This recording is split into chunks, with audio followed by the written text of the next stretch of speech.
What moves us to worship God? His character, his actions, or both? Isaiah 25:1 shows us praise that's grounded in who God is and what he has done. In Isaiah 25, the prophet is responding to God's judgment and salvation. After describing God's deliverance, Isaiah breaks into worship. In verse 1, he says, "Lord, you are my God.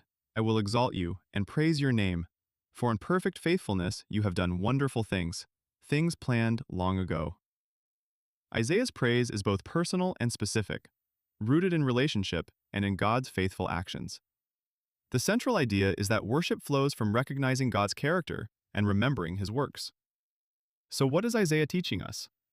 First, worship begins with relationship. Isaiah says, "You are my God," showing personal connection. Praise isn't just acknowledging a distant deity, it's responding to the God we know and belong to. First, God's faithfulness is perfect. Isaiah praises God for in perfect faithfulness he has acted.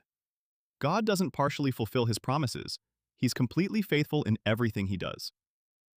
Third, God's plans are ancient and intentional. Isaiah says God has done things planned long ago.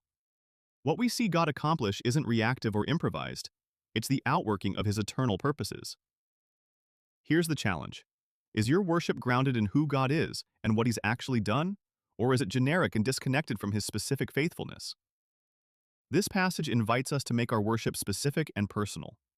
Instead of vague praise, Isaiah shows us worship that names God's character, his perfect faithfulness, and remembers his wonderful works planned from eternity. God, you are our God.